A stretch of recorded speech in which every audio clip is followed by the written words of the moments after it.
Welcome to my last class on the last leaf by O Henry whose real name is William Sydney Porter. দেখো আজকে আলোচনা করব famous American prolific short story writer William Sydney Porter, যার pen name O Henry, তার লেখা famous short story the last leaf. এই last লিভের উপরে এটা আমার লাস্ট ক্লাস। এর আগে যথারীতি আমি 5টা ক্লাস কমপ্লিট করেছি। তুমি যদি আগের ক্লাসগুলো দেখে না থাকো তাহলে অবশ্যই দেখে নাও, কেন কি আজকের ক্লাসটা বুঝতে তোমার অনেকটাই সুবিধা হবে এবং আগের ক্লাসের লিংক তুমি ডেসক্রিপশন বক্সে পেয়ে যাবে। দেখো word by word, line by line details টেক্সটে যাওয়ার আগে আমি তোমাকে রিকোয়েস্ট করবো যে আজকের ক্লাসটা তুমি প্রথম থেকে শেষ পর্যন্ত দেখো এবং তোমার যদি ভালো লাগে তাহলে অবশ্যই তুমি চ্যানেলটা সাবস্ক্রাইব করে এর বেল আইকন প্রেস করে রাখো, কেন কি তোমার সিলেবাসে প্রেসক্রাইবড করা প্রত্যেকটা টেক্সটের ক্লাস তুমি প্রতিনিয়ত এখান থেকে পেয়ে যাবে। এছাড়া আমার এখান থেকে ইউজি এবং পিজির অনলাইন গাইডেন্স প্রোভাইড করা হয়ে থাকে। ইউজির ক্ষেত্রে কোন কোন ইউনিভার্সিটির অনলাইন গাইডেন্স প্রোভাইড করা হয় সেটা তুমি স্ক্রিনে দেখতেই পাচ্ছ, এবং পিজির ক্ষেত্রে শুধুমাত্র নেতাজি সুভাষ ওপেন ইউনিভার্সিটির অনলাইন গাইডেন্স প্রোভাইড করা হয়ে থাকে। যদি তোমার অনলাইন গাইডেন্সের প্রয়োজন হয় তাহলে ডেসক্রিপশন বক্সে এবং স্ক্রিনের উপরে যে কন্টাক্ট ডিটেইলস দেওয়া আছে তার মাধ্যমে যোগাযোগ করতে পারো। So let's come to the text. Class number 6, the text the last leaf. এখানে কি বলা হচ্ছে, and that afternoon Sue came to the bed where Johnsy লে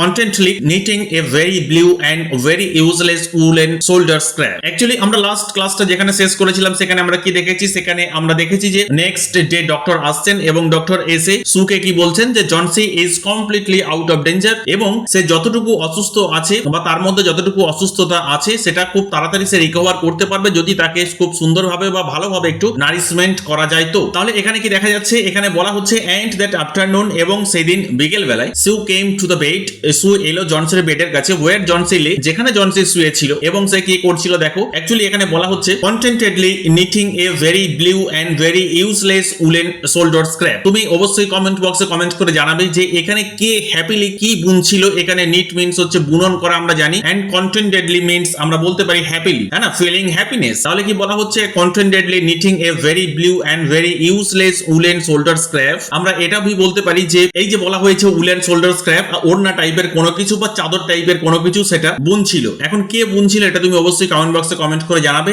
and put one arm around her, এবং সেটা মাপ নেওয়ার জন্য যে আর্ম আছে সেখানে সে একটু পরিয়ে দেখে নিল বা তার একটু মাপ নিয়ে নিল যে যেটা বুনছে সেটা ঠিকঠাক বোনা হচ্ছে কিনা, পিলোস এন্ড অল। ক্লিয়ার হয়েছে? চল নেক্সট। তারপরে কি বলা হচ্ছে, I have something to tell you white mouse. এখানে হোয়াইট মাউস বলতে কার কথা বলা হয়েছে এটা ভি তুমি কমেন্ট বক্সে কমেন্ট করে জানাবে। আজকে কোনো কোশ্চেনের আনসার আমি দেবো না, অবশ্যই এই আনসারগুলো যদি তোমার প্রয়োজন পড়ে তাহলে তুমি কমেন্টে প্রোভাইড করতেই পারো। এখানে কি বলা হচ্ছে, সি সেড, এখানে সে বলছে I have something to tell you, আমার কিছু বলার আছে তোমাকে। হোয়াইট মাউস, এখানে হোয়াইট মাউসটাই বা কে এখন, এবং এখানে সি সেড, এখানে সি বলতে কার কথাই বা বলা হচ্ছে, I have something to tell you, আমি তোমাকে কিছু বলতে চাই মাই হোয়াইট মাউস। এখানে দেখো হোয়াইট মাউস যে বলা হচ্ছে আদর করে বলা হচ্ছে নিশ্চয়ই, এবং কেউ না কেউ কাউকে আদর করে বলছে। আছে অবশ্যই দুজন ক্যারেক্টার, একজন সু এবং জনসি। এখানে স্পিকারকে এটা অবশ্যই তোমাকে বলতে হবে। Mister Behrman died of pneumonia today. এখন এই যে বলতে এসছে সি সেড, যেটা আমি বলছি I have something to tell you, আমি তোমাকে বলতে চাই। এখন সামথিংটা কি?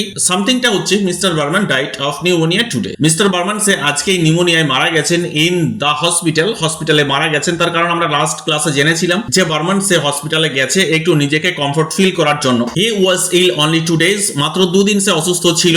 দা janitor found him the morning of the first day in his room downstairs helpless with pain. এখানে জনিটর কথার অর্থ হচ্ছে কেয়ারটেকার। কেয়ারটেকার ফার্স্ট ডে, অর্থাৎ যখন এই ওল্ড আর্টিস্টের রুমে আসে তখন কেয়ারটেকার এসে কি দেখে, the janitor found him the morning of the first day.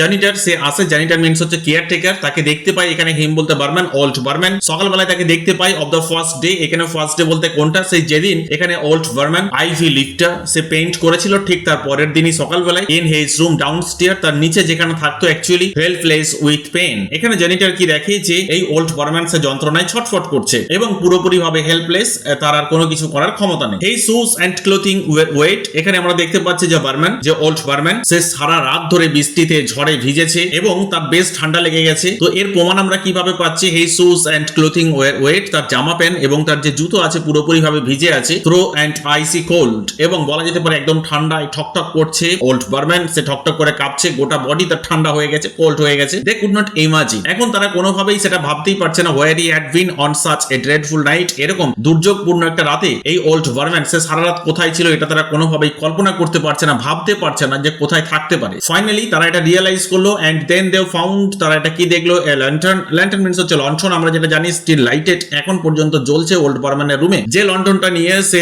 Last লিফটা paint করেছিল তুমি মনে করতে পারছো, তাহলে সেই লণ্ঠনটা এখন পর্যন্ত জ্বলছে, লাইটেড অবস্থায় আছে। And a ladder that had been dragged from its place, এবং সেই ল্যাডার, যে ল্যাডারটাই উঠে কিনা এই ওল্ড বারম্যান সেই লাস্ট লিফটটা পেন্ট করেছিল এবং এই ল্যাডারটা যেখানে রাখা ছিল সেখান থেকে টেনে নামানো হয়েছে, that had been dragged from its place, কিন্তু সেই জায়গায় আর ওল্ড বারম্যান তুলতে পারেনি, তো শারীরিকভাবে এতটাই সে অসুস্থ হয়ে পড়েছিল। অ্যান্ড সাম স্ক্যাটার্ড ব্রাশেস, এবং দেখতে পাচ্ছি আমরা যে সমস্ত রং তুলি দিয়ে বা যে সমস্ত ব্রাশেস মিন্স হচ্ছে তুলি, যে সমস্ত তুলি দিয়ে সেই লাস্ট লিফটটা সে পেন্ট করেছিল সেই তুলিগুলো সে এক জায়গায় গুছিয়ে রাখতে পারেনি, এই জন্যই বলা হয়েছে scattered brushes and a plate with green and yellow colours. এখানে গ্রিন অ্যান্ড ইয়েলো কালার্স এটা भी আমরা রিলেট করতে পারছি সেই লাস্ট লিফের সাথে, যে লিফটা কিনা জনসি ভাবছিল, জনসির সেই ফেয়ারফুল ফ্যান্সিস যে এই লিফটা এক্ষুনি পড়ে যাবে, এই তো সবে গ্রিন অ্যান্ড ইয়েলো হালকা হয়েই এসছে, এরপরে পড়ে যাবে। তো আমরা এটা থেকে বুঝতে পারছি ওল্ড বারম্যান সে এই যে লাস্ট লিফটা পেন্ট করেছিল এবং সেখানে যে রংটা ব্যবহার করেছিল সেটা green and yellow colour mixed on it, and look out the window dear at the last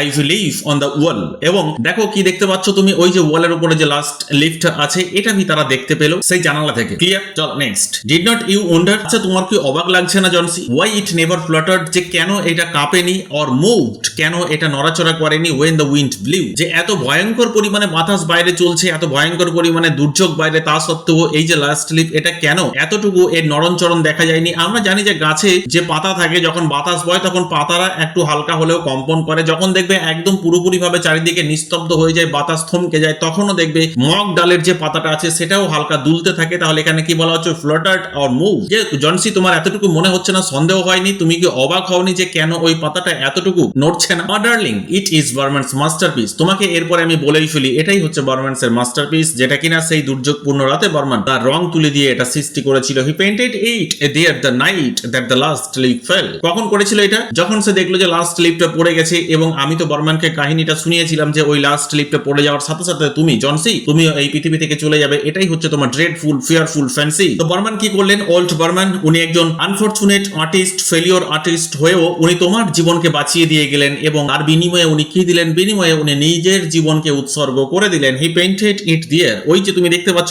old ivy vine যেখানে আছে, ওই ওল্ড আইভি ভাইনে সে নিজের জীবন দিয়ে এই পাতাটা এঁকে দিয়ে গেল, নিজের জীবন দিয়ে এই পাতাটা পেইন্ট করে দিয়ে গেল, যাতে করে তোমার জীবনটা বেঁচে যায়। দিয়ার the night the last leaf fell. কখন করেছিল এটা? যখন সেই লাস্ট ওয়ান সেটা যখন ড্রপ করে যায় তখনই কিন্তু এই ওল্ড বারম্যান তার লাস্ট লিফটাকে অঙ্কন করেছিল। দ্যাট মিন্স এই যে লাস্ট লিফ এটাই হচ্ছে মাস্টারপিস। কার মাস্টারপিস? এই ওল্ড বারম্যানের মাস্টারপিস। এখন প্রশ্ন এখানে থেকেই যায় যে সু এবং জনসি যারা সারা জীবন স্ট্রাগল করে চলেছে তাদের মাস্টারপিসকে ক্রিয়েট করার জন্য, ইন ফিউচার তারা কি তাদের মাস্টারপিসকে ক্রিয়েট করতে পারবে? এরকম একটা প্রশ্ন আমাদের মধ্যে থেকেই যায়। তাহলে এখান থেকে আমরা বলতে পারি যে এই লাস্ট লিফ এর টাইটেল এটা যথার্থ লাভ করেছে। এখান থেকে প্রশ্ন আসে যে significance of the title the last leaf by O Henry.